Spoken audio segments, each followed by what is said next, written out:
Hello my dear friends, मैं विकी आपका स्वागत करता हूं मेरे यूट्यूब चैनल पे जिसका नाम है वीआईपी स्टेनो क्लब। हाँ, मैं आप ही का स्वागत करता हूं। तो कैसे हैं आप लोग? कहीं इस कोरोना काल में आपके शॉर्ट हैंड को इम्यूनिटी की जरूरत तो नहीं? और अगर ऐसी बात है तो मैं लेकर आया हूं रामधारी गुप्ता के खंड 1 से प्रतिलेखन संख्या 1 के डिक्टेशंस 80 शब्द प्रति मिनट की गति से। अगर आप चाहते हैं कि मैं हमेशा ऐसे ही आपके लिए डिक्टेशंस लाता रहूं तो प्लीज सपोर्ट कीजिए। और अगर आप इस चैनल पर नए हैं तो इसे सब्सक्राइब कर लें ताकि आने वाले जो भी वीडियोस होंगे उसके नोटिफिकेशंस आपके मोबाइल पर आ जाएंगे। तो let's start the video for the dictations 80 word पर minute. Let's start. Ready start. सभापति महोदय, मैं रक्षा मंत्रालय की मांगों का समर्थन करने के लिए खड़ा हुआ हूँ।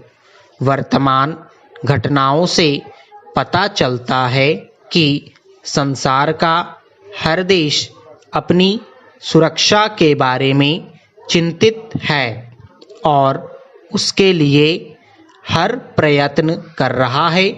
इस दृष्टि से अन्य देशों की तरह हमारे देश में भी रक्षा मंत्रालय का महत्व है।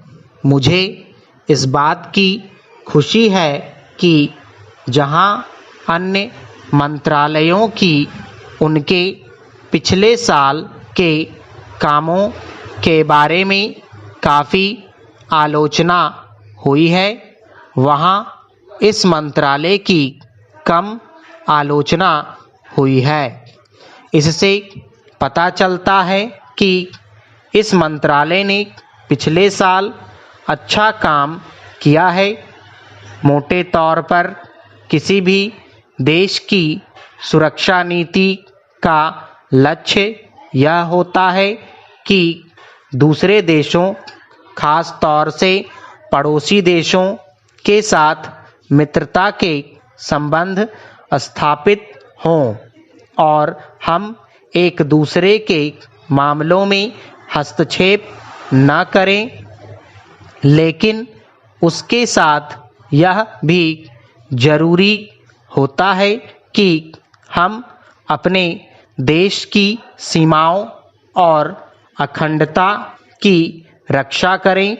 इसलिए हमारे देश का यह कर्तव्य हो जाता है कि हम अपने पड़ोसियों के कार्यों पर पूरी नज़र रखें, क्योंकि आज तक हमारे देश पर जो संकट आए वे हमारे पड़ोसियों से आए हैं। 1965 में पाकिस्तान के साथ जो लड़ाई हुई और उसके बाद ताशकंद में जो समझौता हुआ वह सिर्फ कागज़ पर ही रहा। पाकिस्तान ने उस पर कोई अमल नहीं किया। इस दृष्टि से बहुत ज़रूरी है कि हम अपने देश की सुरक्षा की हर तरह से व्यवस्था करें। हमारा उद्देश्य दूसरों पर आक्रमण करना नहीं है, लेकिन यदि हम पर कोई आक्रमण करे तो हम में इतनी शक्ति अवश्य होनी चाहिए कि हम उसका डटकर सामना कर सकें। आप जानते हैं कि पिछले दिनों पाकिस्तान को अमेरिका और चीन से काफ़ी मदद मिली है। रक्षा मंत्रालय की रिपोर्ट में भी कहा गया है कि पिछले साल अमेरिका ने पाकिस्तान को 1500 करोड़ रुपए की फौजी सहायता दी है।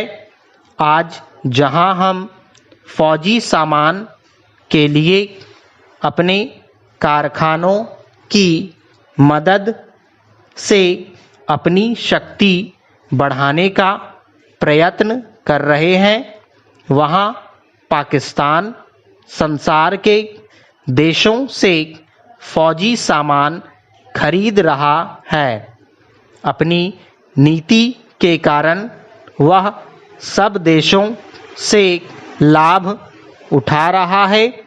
मेरा सुझाव है कि हमको भी अपनी शक्ति बढ़ाने के लिए संसार के अन्य देशों से अधिक फौजी सामान खरीदना चाहिए। आज तिब्बत की सीमा पर चीन की 1.5 लाख फौज खड़ी है। धन्यवाद। हेलो माय डियर फ्रेंड्स, तो कैसा लगा आपको ये डिक्टेशंस?